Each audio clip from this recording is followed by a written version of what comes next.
उनको चोरियों को बेल हमारा होगा ना हाँ को उनका ही 4,000 रखो 200-300 रुपये दो मैं हाँ एक मोबाइल 300-400 रुपये दोनों बेगान लेगा छोटा बैग चलूँ हाँ गला मुर्गा से खा बैठे बैठे सामने गाड़ी लगा दो जानी बना ना एक आदमी तो भटकाने में रहता है। हाँ या पूछो वो यार लेटरिन कहाँ है बाथरूम कहाँ है यार भटका बार बार ये मान लो एक आदमी भटका मांग रहा है अगर एक बात पार करवा बात करवा हमला गिरो एक आदमी तुरंत ले चल सर ये हम आंखों के सामने से ले गए यार बैग को और किसी को पता तक नहीं, जबकि इनको ये पता था कि ये कुछ पूछ रहा है। बस उसकी बातों में आ गए और उधर से दूसरा या तीसरा बंदा आकर के झट से मोबाइल या फिर जो पूरा बैग है छोटे बैग उनको उड़ा ले जाता है।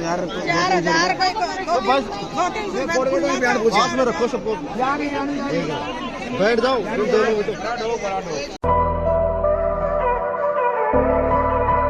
ज्ञान और मोक्ष की नगरी गया बिहार के अंदर आप सभी का स्वागत है। आज 13वां दिन हो गया है और आज यहाँ पे 3 दिन रुकना होता है। 3 दिन तक यहाँ पे पितरों की कुछ यहाँ कार्यक्रम होते हैं, क्रियाक्रम होते हैं, वो 3 दिन तक चलते हैं। तो उनको पूरा करने के बाद फिर आगे की यात्रा कंटिन्यू करेंगे। तो यहाँ पर जो हम रुके हुए हैं वो स्थान यहाँ पर है। देखो काफ़ी बड़ा क्षेत्र है यहाँ पे। देखो ये पूरा जो एरिया है ना सरकारी है यहाँ पे। इस भीड़ भाड़ के चलते यहाँ पर हमारे साथियों के 2 बैग चोरी हो चुके हैं, जिसमें मोबाइल, पर्स, बैग वगैरह सब उनका चला गया। और वो लोग जो आते हैं वो सेम ऐसे ही ड्रेस में आते हैं, जैसे कि किसी ने अगर कटिंग करवा रखी है तो वो उसी तरह की शेप में आते हैं। कोई किसी को पता भी नहीं होता। इनसे पूछा कि लेट बात कहाँ पर है और वो उनको बातों में लगाए एक बंदा, और एक बंदा तुरंत बैग पार कर ले गया। अब एक बैग में तो कम से कम 4-5 हज़ार रुपये थे, एक में कुछ अलग थे, मोबाइल वगैरह सब उसी में थे। नहाने वगैरह गए हुए थे फ्रेश होने, और इतनी देर में तो मोबाइल ले गए। एंजॉय भाई, सवारी कर रहे हैं। चले A few moments later. चारों दिशा की यात्रा की बात करें तो हम उत्तर की यात्रा कर चुके, पशुपतिनाथ के हमने दर्शन किए।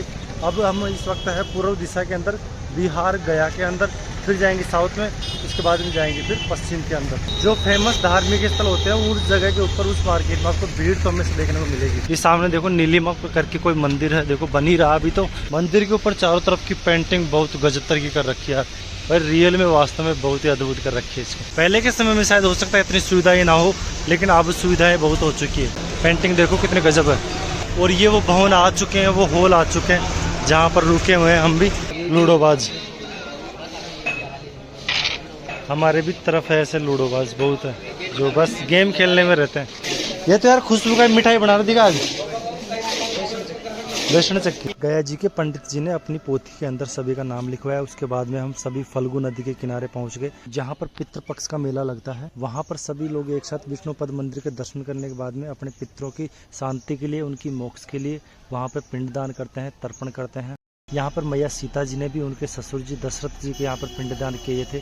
तब से ही इस पवित्र भूमि को मोक्ष प्राप्ति के लिए पवित्र माना जाता है। साथियों, ये जो फल्गु नदी है, इसको श्राप मिला हुआ मैया सीता के द्वारा। वनवास से वो लौट रहे थे या फिर वनवास के दौरान ही मैया सीता और लक्ष्मण जी, राम जी सभी वहाँ पे थे। तो उनके पिताजी एक्सपायर हो गए थे, दशरथ जी, उस टाइम। तो उन्होंने कहा सीता जी ने कि क्यों ना हम इसी नदी के किनारे यहाँ पे पिंडदान कर चले। फिर भगवान राम जी ने कहा कि हमारे पास में पिंडदान है तो सामग्री नहीं है। तो उन्होंने कहा कि मैं पास में से गाँव में से लेकर के आता हूँ। तो वो चले गए इतनी देर में, और वहाँ पर बैठी बैठी मैया सीता जी ने उस नदी के वहाँ पे मिट्टी निकाल करके वहीं से पिंडदान कर दिए। भगवान राम जी जब वापस लौटे तो सीता जी ने कहा कि मैंने तो पिंडदान कर दिए। फिर बोले कि क्या सबूत है, कैसे कर दिए, सामग्री तो थी नहीं। बोले मैंने मिट्टी के लड्डू गोले बनाए, लड्डू बनाए और उनसे पिंडदान कर दिए। उसके बाद में फिर उन्होंने यकीन नहीं किया, तो उन्होंने कहा कि मुझे साक्ष्य दो। तो उसमें 5 चीज़ें थी। एक में बरगद का पेड़ था, गाय थी, तुलसी का पौधा था। तो उन्होंने से किसी ने भी बोला कि ठीक, इन्होंने तो नहीं दिया, उनका सीता जी का साथ नहीं दिया। तो सीता जी क्रोधित होकर के उनसे श्राप दे दिया उनको, जिसमें सिर्फ जो बरगद का पेड़ था, वट वृक्ष जो आज भी वहाँ पर फल्गु नदी के किनारे स्थित है, वो उन्होंने साक्षी बने कि हाँ इन्होंने यहाँ पे पिंडदान कर दिए हैं। जिसमें से मैं बताऊँ कि देखो गाय ने भी मना कर दिया था, तो उसने श्राप दिया गाय को कि गाय जब तक ऐसे रहेगी, ये ऐसे ही चाहे खूब इसकी पूजा होगी, लेकिन ये जगह जगह पे मुँह मारती फिरेगी, कचरा हो या कहीं पर भी हो। उसके अलावा तुलसी जी है, तुलसी जी की भी खूब पूजा होगी, लेकिन वो कहीं पर भी गंदगी में भी उग जाया करेगी। इनके साथ एक पंडित था, पंडित का भी श्राप मिला हुआ था कि आपका कभी भी पेट नहीं भरेगा, चाहे तुम कितनी पूजा पाठ कर लो। और आज भी यही सीन है। और इसके अलावा जो वटवृक्ष है उसको आशीर्वाद ये मिला था कि तुम्हारा जो है हमेशा वटवृक्ष का, कितनी बारिश हो सर्दी हो कुछ भी, हमेशा तुम हरे रहोगे। और आज भी देखोगे कि वटवृक्ष के जो पेड़ है वो कितने ही पुराने हो, हरे ही मिलेंगे आपको। लास्ट रही फल्गु नदी, फल्गु नदी को भी यह श्राप मिला कि तुम हमेशा बांझ रहोगी। तो आज भी जहाँ पे प्रूफ है, वहाँ पे जिस क्षेत्र में बहती है ये बोध गया है कि वहाँ पे 5 किलोमीटर के क्षेत्र में ये सूखी नदी है बिल्कुल। अगर उसको 1 फीट से क्या 1 फीट भी अगर आप खोदोगे थोड़ी बहुत भी, तो उसमें से पानी निकल करके आ जाएगा।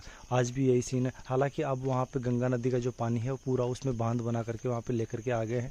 अदरवाइज ये सूखी नदी थी। पहले के समय में जो लोग आए होंगे यहाँ पे पिंडदान वहीं पर करते थे, नदी के किनारे ही। और आप देखो कि सामने ही जो नदी है बिल्कुल सूखी नज़र आ रही होगी आपको, मिट्टी टाइप की। और ये मिट्टी ही थी, यहाँ पे थोड़ा बहुत खोदने पे ये जमीन के नीचे से बहती थी, आधी अधूरी नदी थी इस तरह से।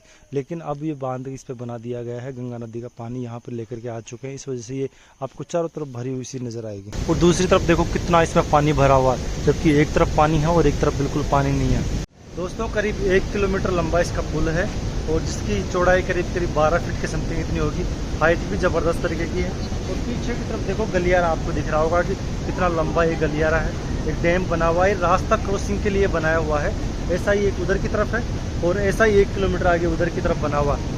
उसके ऊपर से रास्ते से लोग साधन लेकर के गुजर सकते हैं और उसके ऊपर से भी। लेकिन इसके ऊपर से ये लोग जो यहाँ पे आते हैं मेले में, उनके लिए ये सुविधा के लिए बनाया गया है।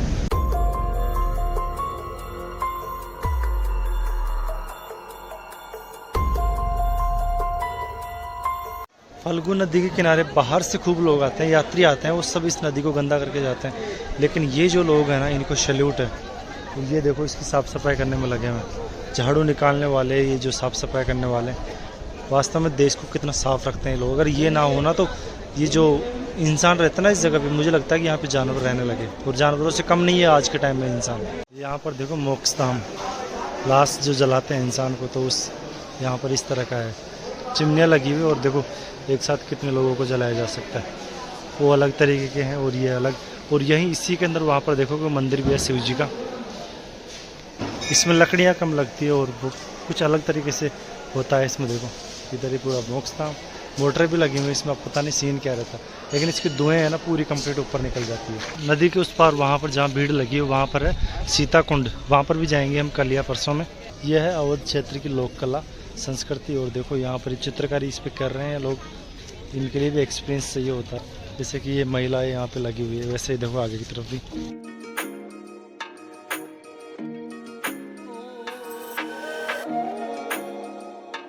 आज तो वे रसगुल्ले बन रहे हैं यहाँ पे, और ये कचौरी, पूड़ी और बर्फी।